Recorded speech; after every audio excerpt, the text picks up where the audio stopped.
दोपहर का समय है। सूरज की तेज धूप खिली हुई है।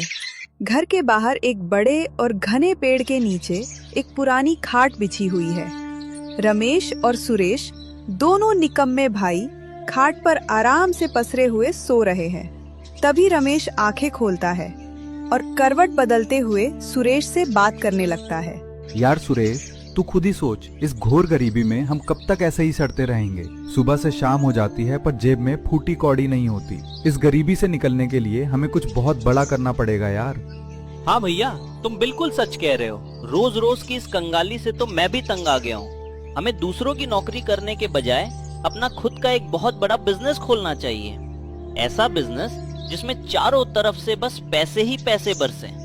फिर देखना, इस टूटे फूटे बेकार घर को गिराकर हम इसकी जगह एक आलीशान बंगला बनाएं। बिल्कुल, शहर के बड़े बड़े लोग हमारे सामने हाथ जोड़ेंगे। बस एक बार सही मौका मिल जाए, फिर देखना हमारा बिजनेस कहाँ पहुँचता है। लोग तो फालतू में ही दिन रात गधों की तरह मजदूरी करते हैं। असली पैसा तो दिमाग के खेल में है। दोनों भाई इसी तरह हवा में महल बना रहे होते हैं कि तभी अचानक उनके पिता रामचरण वहां पहुंच जाते हैं। दोनों की बड़ी बड़ी बातें सुनकर उनका गुस्सा भड़क जाता है। अरे ओ तुम दोनों निकम्मो, शर्म नहीं आती? दोपहर के इस वक्त भी यहाँ सांड की तरह खाट पर पड़े हुए हो। पूरा दिन बस यहाँ पेड़ के नीचे सोए रहते हो। कभी जाकर बाहर कोई काम धंधा भी ढूंढ लिया करो।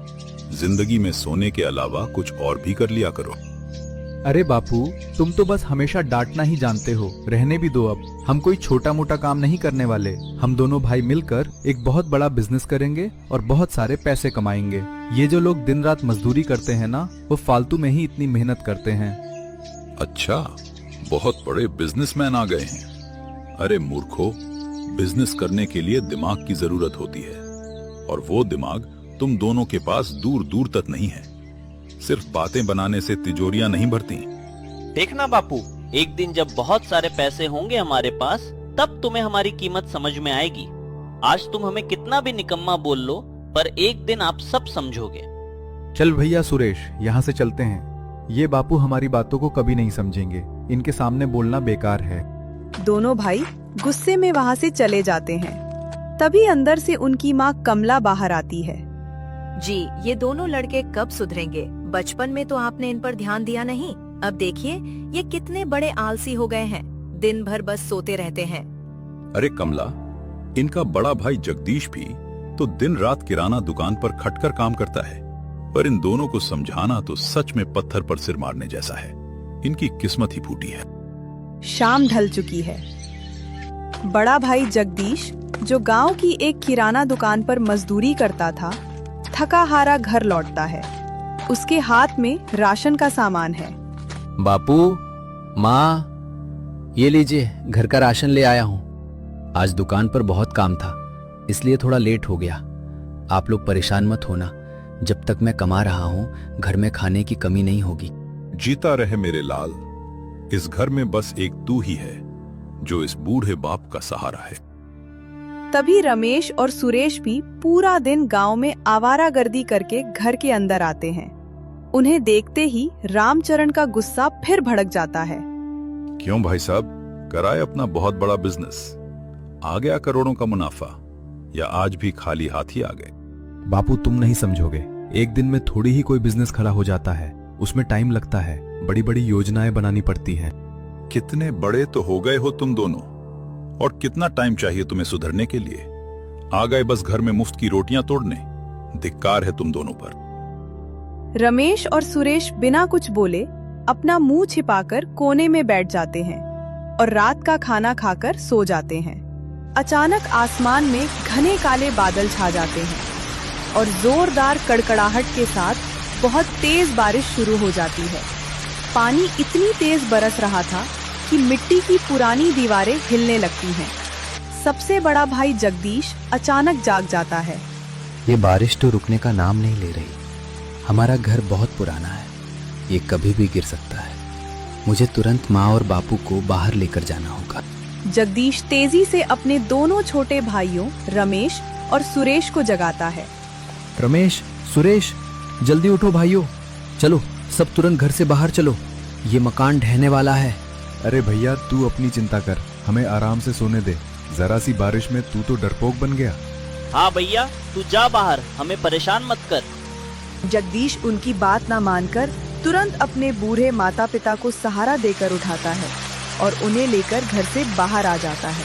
रमेश और सुरेश भी अपनी जान बचाने के लिए भागते हुए बाहर आते हैं और एक दूसरे पेड़ के नीचे जाकर खड़े हो जाते हैं। जगदीश अपने माँ बाप को एक पेड़ के नीचे छोड़ता है और फिर दोनों निकम्मे भाइयों के पास जाता है। भाइयों, हम सब तो जवान हैं, इस बारिश को झेल लेंगे, पर माँ और बापू की उम्र हो गई। चलो जंगल से कुछ लकड़ियाँ और प्लास्टिक लाकर उनके सिर छुपाने के लिए एक छत बनाते हैं। देख जगदीश भैया, तू हमें यहाँ फालतू का ज्ञान मत दे। हमें क्या करना है हम जानते हैं। चुपचाप यहाँ से चला जा।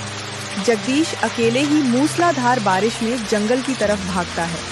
वह वहाँ से कुछ मजबूत बांस और पन्नी लेकर आता है और अकेले ही मेहनत करके अपने बूढ़े माँ बाप के लिए पेड़ के नीचे एक पन्नी तान देता है, जिससे उनके ऊपर पानी न गिरे।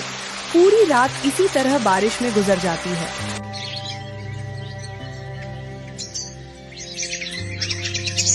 सुबह होती है। जगदीश जैसे ही अपने पुराने घर की तरफ देखता है, उसका दिल दहल जाता है। उनका मिट्टी का घर पूरी तरह ढहकर मलबे में बदल चुका था। जगदीश भारी मन से अपनी दुकान के काम पर निकल जाता है। किराना दुकान पर सेठ करोड़ीमल बैठा हुआ था और पास में रखे रेडियो पर समाचार चल रहा था। रेडियो से आवाज आ रही थी, चेतावनी, आज शाम को इलाके में भयानक बाढ़ और चक्रवाती तूफान आने की आशंका है। ओए जगदीश, सुना तूने रेडियो पर क्या कह रहे हैं? आज शाम को बहुत बड़ा तूफान और बाढ़ आने वाली है, इसलिए आज दुकान का काम जल्दी निपटाना है। दुकान आज जल्दी बंद होगी। सेठ जी, रात की बारिश में मेरा पूरा घर गिर गया है। मेरे माँ बाप खुले आसमान के नीचे पेड़ के नीचे बैठे हैं। मुझे आज आपसे कुछ ज्यादा पैसों की मदद चाहिए। कृपा करके मुझ पर दया कीजिए। अरे ये तो बहुत बुरा हुआ जगदीश। ले ये पैसे रख और तुरंत जाकर अपने परिवार को किसी सुरक्षित जगह पर ले जा। जगदीश सेठ से पैसे लेता है और भागते हुए वापस अपने परिवार की तरफ आता है। उधर पेड़ के नीचे रमेश और सुरेश आराम से सो रहे थे कि तभी उनके पिता रामचरण उनके पास जाते हैं। क्या हुआ बेगैरतों? आज घर गिर गया, फिर भी तुम दोनों यहाँ बेशर्मों की तरह आज क्यों पड़े हो? अरे बापू, हम सो नहीं रहे हैं। हम हमारे काम के बारे में सोच रहे हैं। हम दोनों अब बाहर जा रहे हैं काम के लिए। शहर जाकर बड़ा काम करेंगे। दोनों भाई डांट से बचने के लिए वहां से बहाना बनाकर चले जाते हैं। तभी जगदीश हांफते हुए वहां पहुंचता है। बापू, बहुत बड़ा अनर्थ होने वाला है। मैं अभी दुकान से आ रहा हूँ। रेडियो पर खबर आई है कि आज शाम को गांव में भयानक बाढ़ और तूफान आने वाला है। चारों तरफ पानी भर जाएगा। हे भगवान, अब क्या होगा बेटा? हमारा घर तो पहले ही गिर चुका है। अब मैं और तुम्हारी माँ इस बाढ़ में कहाँ छुपेंगे? हम तो पानी में बह जाएंगे। मुझे कुछ समझ नहीं आ रहा बापू, पर मैं आप दोनों को इस तरह बाहर नहीं छोड़ सकता। मुझे कोई रास्ता दिखाई नहीं दे रहा। बेटा जगदीश, एक रास्ता है। हमारे बुजुर्ग कहते थे कि जब जमीन पर आफत आए तो कुदरत के ऊंचे ठिकानों का सहारा लेना चाहिए। तुम इस विशाल और मजबूत पेड़ के ऊपर एक पेड़ घर क्यों नहीं बनाते? पेड़ पर बना घर बहुत मजबूत होता है और बाढ़ का पानी भी वहां तक नहीं पहुंच पाएगा। क्या पेड़ पर घर? हाँ बापू, आपकी बात बिल्कुल सही है। ये पेड़ सदियों पुराना है और इसकी शाखाएं बहुत मजबूत हैं। आप दोनों यहीं आराम कीजिए, मैं तुरंत काम पर लगता हूँ। जगदीश बिना एक पल गवाए काम में जुट जाता है। वह बाजार से मजबूत रस्सियां, बांस की पट्टियां, कीले और लकड़ी के तख्ते लेकर आता है। वो अकेले ही पेड़ पर चढ़ जाता है और अपनी जान की परवाह किए बिना बांसों को रस्सी से मजबूती से बांधने लगता है। वो दोपहर से लेकर शाम तक बिना कुछ खाए पिए पूरी लगन से मेहनत करता है।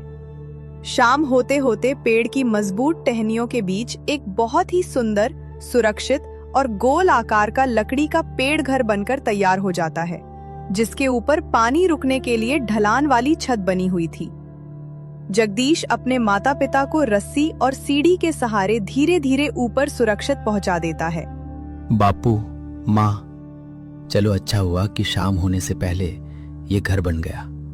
अब आप दोनों इसके अंदर आराम से बैठो, मैं दरवाजा बंद कर देता हूँ। जीता रह मेरे लाल, तेरी मेहनत ने आज हमें एक नई जिंदगी दे दी। जैसे ही रात शुरू होती है, आसमान में भयानक काला अंधेरा छा जाता है। मूसलाधार बारिश फिर से शुरू हो जाती है और देखते ही देखते गांव की नदी का बांध टूट जाता है। बाढ़ का पानी बड़ी तेजी से पूरे गांव में घुसने लगता है। चारों तरफ पानी ही पानी हो जाता है। उधर रमेश और सुरेश, जो गांव में मजे से घूम रहे थे, बाढ़ का पानी देखकर अपनी जान बचाने के लिए बदहवास दौड़ते हुए उसी पेड़ के पास पहुंचते हैं। वे पूरी तरह भीग चुके थे। वे दोनों फटाफट पेड़ पर चढ़ते हैं और पेड़ घर का दरवाजा जोर जोर से पीटने लगते हैं। बापू, ओ बापू, जल्दी दरवाजा खोल दो, हम बाहर पूरी तरह भीग रहे हैं और ठंड के मारे हमारी जान निकल रही है, हमें अंदर ले लो बापू। हाँ बापू, नीचे सब कुछ डूब गया है, चारों तरफ पानी भर गया है, दरवाजा खोलो वरना हम नीचे गिरकर पानी में बह जाएंगे। अंदर से पिता रामचरण की कड़क और सख्त आवाज आती है। नहीं, मैं ये दरवाजा बिल्कुल नहीं खोलूंगा। तुम दोनों निकम्मे और बेगैरत हो। जब तक तुम दोनों पूरी तरह सुधर नहीं जाते और मेहनत की कीमत नहीं समझ लेते, तब तक ये दरवाजा तुम्हारे लिए बंद रहेगा। बापू, ऐसी बेरहमी मत करो, हम तुम्हारे ही बेटे हैं, हमसे बहुत बड़ी भूल हो गई, हमें माफ कर दो, प्लीज दरवाजा खोल दो। मैंने कह दिया ना, नहीं खोलूंगा। जब रात को तुम्हारा बड़ा भाई जगदीश हमारे लिए बारिश में भीगकर प्लास्टिक तान रहा था, तब तुम दोनों उसे ज्ञान दे रहे थे। आज तुम दोनों इसी पेड़ के ऊपर वाली टहनी पर बैठो और अपनी काम चोरी का मजा चखो। रामचरण उन्हें अपने पास नहीं बुलाता।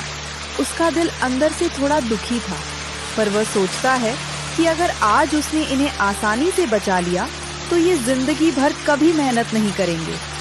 रमेश और सुरेश विवश होकर उसी दूसरे पेड़ की गीली टहनी को कसकर पकड़ लेते हैं। पूरी रात मूसलाधार बारिश होती रहती है और बाढ़ का पानी नीचे हिलोरे मारता रहता है। रमेश और सुरेश डर के मारे बिना सोए टहनी को कसकर पकड़े पूरी रात गुजारते हैं।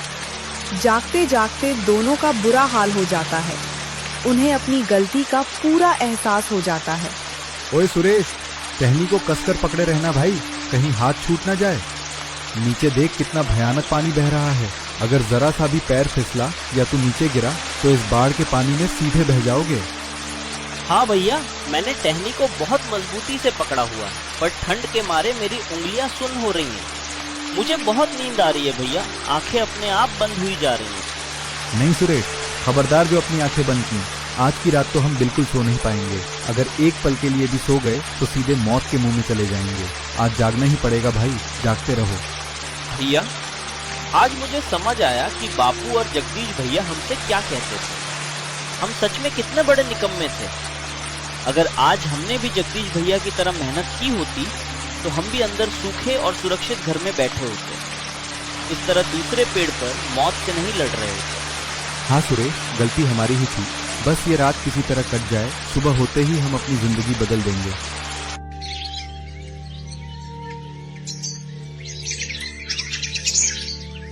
सुबह हो जाती है और दोनों भी घर बनाने के लिए बाजार जाते हैं और वह पूरा दिन मेहनत करने के बाद शाम को वे दोनों वापस उसी जगह आते हैं और जगदीश के पेड़ घर को देखकर ठीक उसके पास वाले एक दूसरे मजबूत पेड़ पर खुद चढ़ जाते हैं। दोनों भाई बिना रुके पूरी लगन से बांस बांधते हैं और शाम ढलने तक अपने लिए भी एक शानदार और मजबूत पेड़ घर तैयार कर लेते हैं। अपना पेड़ घर बनाने के बाद रमेश और सुरेश नीचे उतरते हैं और अपने बापू रामचरण, माँ कमला और बड़े भाई जगदीश के सामने जाकर हाथ जोड़कर खड़े हो जाते हैं। बापू, हमें माफ कर दो। कल की उस खौफनाक रात ने और आज दिन भर की इस मजदूरी ने हमें मेहनत का असली मतलब समझा दिया है। अब हम कभी आलस नहीं करेंगे। आप जो कहोगे हम वही काम करेंगे।